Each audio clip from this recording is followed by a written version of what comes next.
I'm very indoorsy. Like, the range of temperature that my body finds acceptable is pretty small. Hey y'all, it's a day in the life collab.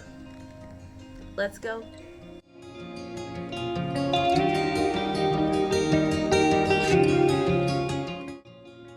Good morning, guys.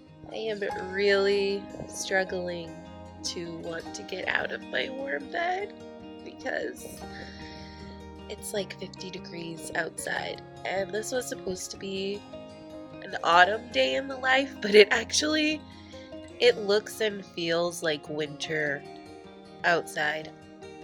I know 50 degrees is not very cold, but in South Central Texas, 50 degrees is winter. And it rained all last night. We had a pretty rowdy thunderstorm, and I didn't sleep very well, and I'm cold. I need coffee.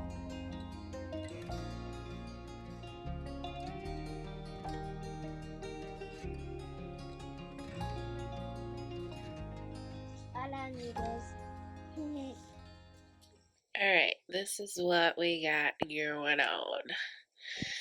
I got my Pemberley sweatshirt, which is, I probably bought it too big, but it's okay. And I got my fuzzy socks. I think I'm just gonna put my hair up and put a little makeup on. And I need coffee badly. We're gonna be staying inside for sure because it's cold and windy and not very pretty outside. And I'm not like a nature person when the weather is not nice. I'm very indoorsy. Like, the range of temperature that my body finds acceptable is pretty small. So yeah, we're just gonna have kind of a chill day at home. I actually need to film a video today, so we will see if I do that. If you want to see some more homeschool days in the life during this lovely autumn season, check out the playlist in the description box below. I have a bunch of pals joining this collab, and I'm really excited to go watch all of their videos. If you are new here, my name's Kaela. I'm a second generation secular homeschool mom of 2 girls. I hope that you will stick around for homeschool videos, reviews, resources, and glimpses into our real daily lives as a homeschool family.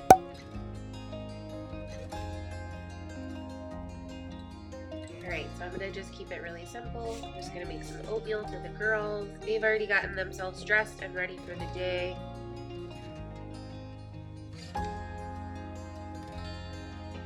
So we are in our last week of our autumn break. And I say break very loosely because we haven't really been completely off of like formal learning or homeschooling.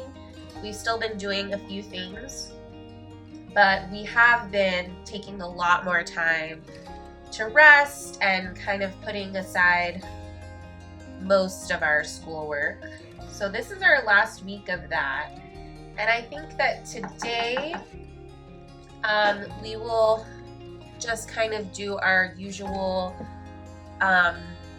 faith lesson, our Bible lesson that we do over breakfast. Today we're just going to be actually listening to an audio version of the Bible. We might do a little bit of our music study. We might do a little bit of history quest and some reading together. And then my oldest might do a little bit of math while I do a little bit of laundry training with my youngest. We'll see how that goes. I'm also thinking about doing kind of a fun autumn themed activity with some Play-Doh. Are you excited about that? Alright, my oldest took over stirring the oatmeal, which always seems to take longer than you expect. I am going to try to knock out some of that clean laundry that I didn't finish last night. Let's do this.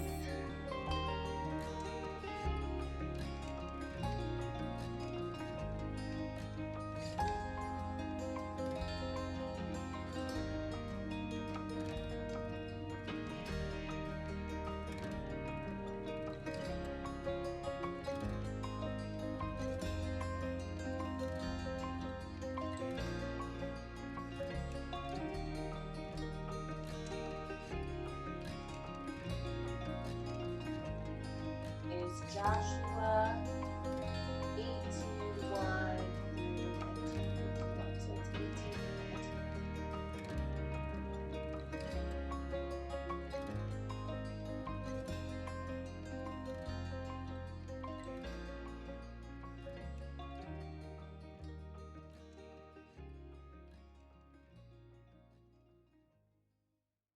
19. Okay, so Eleanor is going to finish her paint with sticker page that she's working on. I am actually going to help my little one finish folding her clothes. She still needs a lot of training and practice. So we're going to work on it together, and then we will move on and do a little bit of school, a little bit of learning.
The last shirt! You're doing so great! Last shirt. Glad I did this in the morning instead of the middle of the night, and instead of the middle of the night, like I did before. You did laundry in the middle of the night? Yeah. Okay, can you work on putting these away now? And we have some independent math happening over here. She's doing some of the textbook pages, and then she just is writing out the problems on her little whiteboard. Normally, I will sit down and do the textbook portions with her, and then she'll just do the workbook portions of Singapore Dimensions Math independently. But with this particular chapter, since we're already pretty far into the chapter, she has a good handle on things. And so she's able to do this pretty much on her own. And then if she needs help or we need to kind of rework a problem, we'll do that together. Okay, so while we're waiting for sister to finish her math, my little one wanted some things to do. And I just happened to have a few worksheets that I tore out of an old workbook.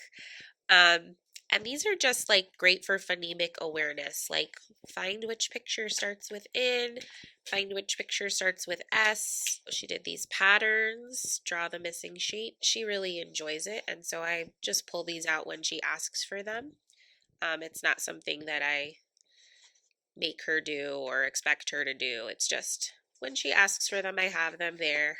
Okay, so my oldest is still finishing up her math. She's working on her last problem. I'm done. Oh, you're done? Yes. Okay. And my youngest is finishing up one of her little worksheets. And they have requested art study today. So we are going to do one of our blossom and root art studies. Let's see, we're looking at Surat today. So we will do that, but I think we're going to do that after lunch. So right now, before lunch, I'm going to read our History Quest chapter while they do a little bit of an autumn Play-Doh activity that will keep their hands busy while they're listening to the History Quest chapter. Okay, so they decided that they were hungry right now, so we're going to make lunch first. Got some toasted sandwiches going on. I'm going to cut up some apple for them. And then they're also having some hot cocoa. So she's very excited for the hot cocoa. They're both very excited for the hot cocoa. Okay, while the girls are finishing up eating, I just set up this quick little activity for them. These are the lids to our IKEA storage boxes, and they work great as trays for things like Play-Doh. I got them each some fall colored Play-Doh. This is deceptive. This is brown Play-Doh that we mixed ourselves, and this is also brown Play-Doh, so ignore the lid. And we have some fall cookie cutters that I just happened to find at the grocery store. So like little acorns and leaves. So I'm going to read to them chapter 7 in our History Quest reader, and they're just going to finish up their apple and do a little bit of Play-Doh work while I read to them.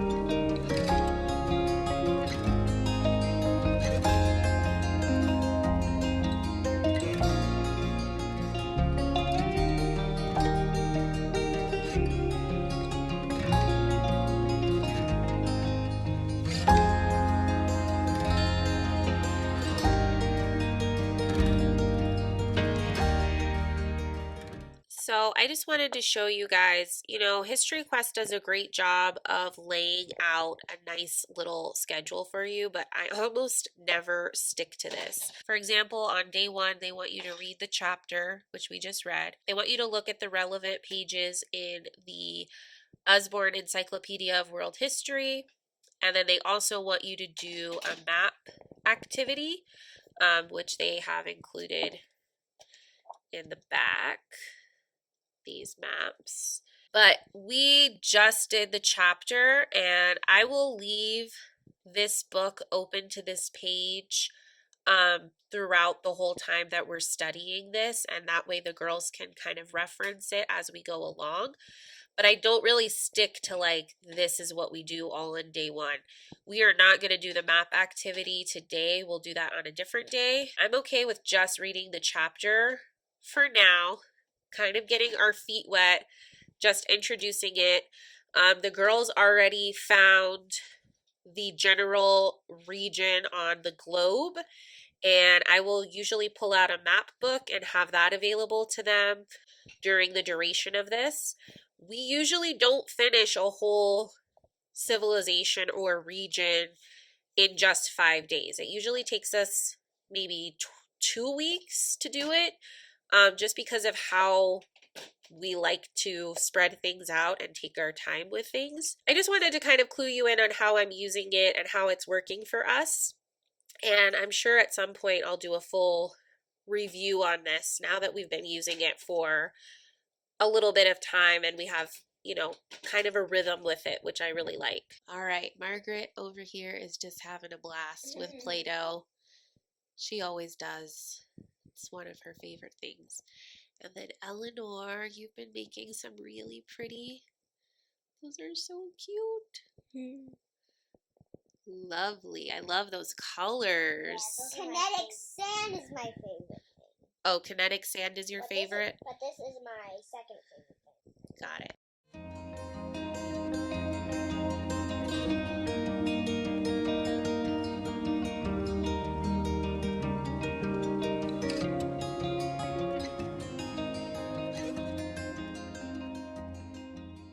I am so impressed with these colors. They are so beautiful. Thank you, Mama. I'm so impressed with how you mixed your colors. I literally gave them like the brightest red and orange and purple just because that's what we have.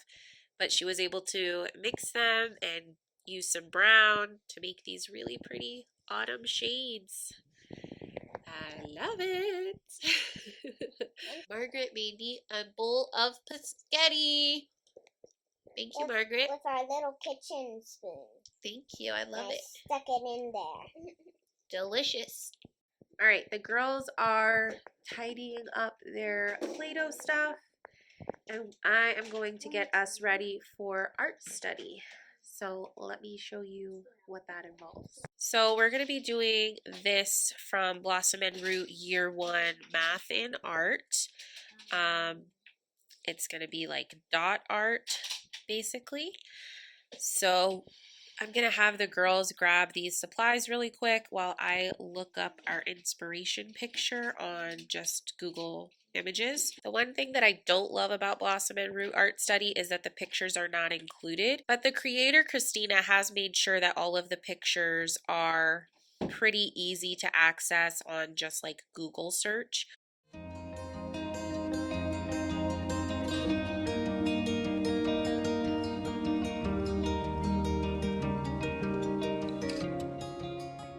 Our table is currently being occupied by a giant puzzle that we've been working on for a few weeks. It's this big. Yeah, since we can't paint at the table, I'm just gonna put that tablecloth on the floor and let them paint on the floor.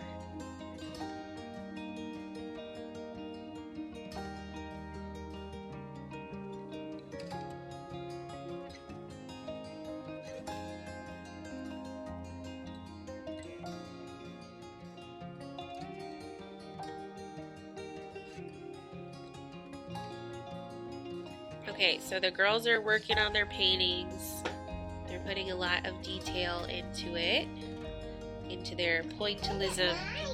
Yeah, into their pointillism inspired paintings. And I got the idea that maybe we could do our composer study at the same time, and I asked them and they're totally game. So right now we are learning about the mandolin and all of its relatives in Woven Melodies, our music curriculum by Thistles and Biscuits. So the next portion of this section is our composer spotlight. We're going to be looking at Chris Feely. So I am just going to go ahead and put on some of these videos while they're painting, and then they can kind of enjoy two artists at once. This is my first time trying to combine two different art studies, so we'll see how it goes, but it seems like a good idea in theory.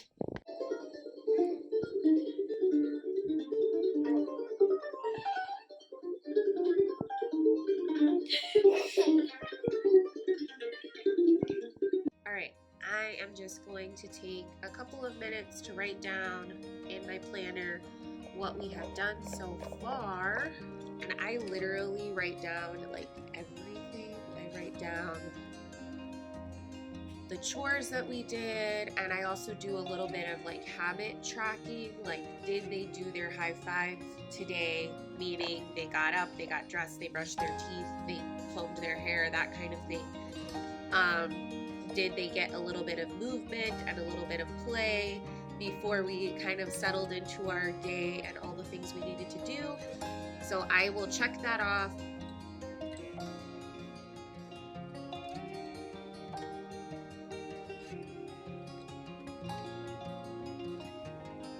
My youngest has ran off. She's gonna have some screen time or just some independent play. Eleanor's gonna finish up her painting, and I'll have a little bit of quiet time to film a quick video before my husband gets home from work. Hopefully, that's the plan. I'm gonna try to do something with my hair. I feel like when it gets cold, like my hair gets, I don't know, it like loses its structure and shape, and all of the curl disappears. I don't know why. I don't know the science of that. Does anybody else with like curly or wavy hair feel like that happens in cold weather?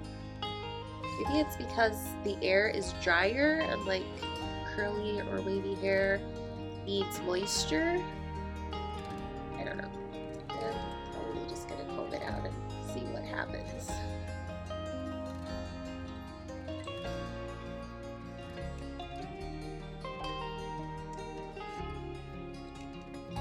My hair doesn't have like tight curls anyway. I have sort of natural beach waves almost. Like that is the natural texture of my hair, is kind of loose waves that sometimes they will spiral, but they're not tight by any means.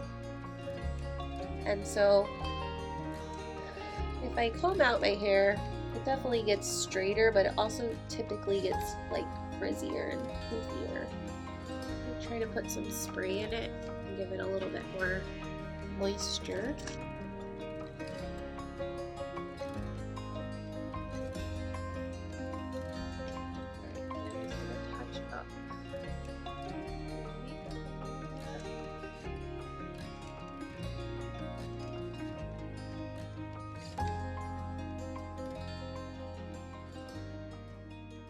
Not actually cool enough to have like 2 cameras where I can film myself filming and be like super meta like that. That's not gonna happen. So y'all will see this video that I'm about to film when it's done and up, which will be soon. I'll be back. All right, finished filming. The day went by so quickly. Let's go check on the kids. They're having some screen time over here. Little one is watching Cruella, which I think that's your current favorite movie, right, babe? I put it on. You just chilling? Relaxing? This is my oldest daughter's complete painting that she did today, inspired by Seurat's pointillism. I really love it. I think we are going to end up framing it in her room. All right, y'all. I think I'm going to call it a day. It is so cold. I think it's like 49 degrees now. I know, that's not cold, but it is for me. It's so cold. And the couch looks very inviting at this point. So I think I'm going to go have some cuddles with my girls and watch a movie and just relax. I mean, isn't that what we're supposed to do in autumn? I am also going to get another cup of coffee because my energy is gone. So, yeah, that is our autumn day in the life. I kind of wish that the weather was nice and we could have done something outside, but it is what it is. We really made the most of our day indoors, and I really hope that you enjoyed following along with us. If you did, please consider giving this video a thumbs up. Don't forget to subscribe so you can see the next one. Make sure you go check out the description box so you can see some other autumn day in the life homeschool videos from my pals. Maybe they'll be more interesting or adventurous than mine. I hope you stay warm and cozy this season and enjoy your favorite things and your favorite people. I'll see y'all in the next video. Bye-bye.